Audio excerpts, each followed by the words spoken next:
The first green revolution was driven by the nitrogen fertilizer applications.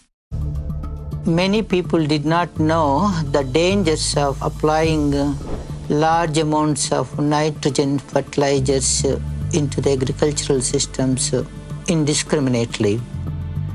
So now we are beginning to see the negative effects. The BNI weeds are going to reduce the nitrate leakage from wheat production systems.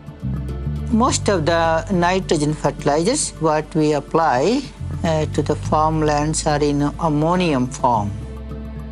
As long as it is in ammonium form, it binds to the soil, but there is this little bacteria that lives in the soil, started eating away this ammonium nitrogen and then spitting it out into nitrate as a byproduct.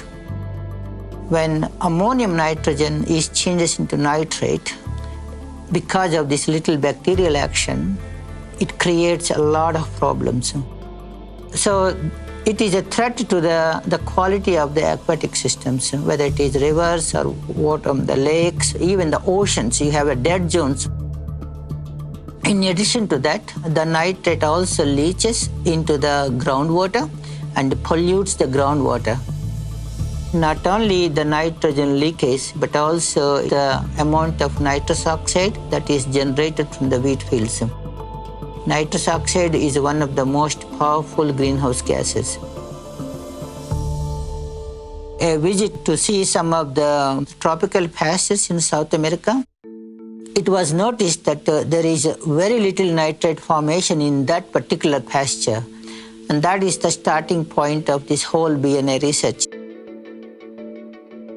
Since wheat is the major food crop and that consumes nearly 25% of the entire nitrogen fertilizer applied to agricultural systems, that is the reason we started working on wheat. We decided to look at the wild species, and that led to identification of Limus racemosus.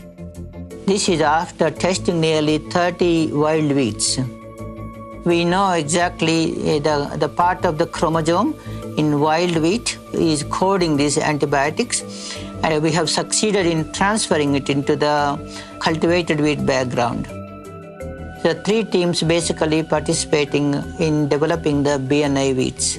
And then it took nearly 10 years of our effort to transfer into the cultivated wheat without disrupting the agronomic architecture of the wheat, the yield potential, and without interfering with the bread making quality.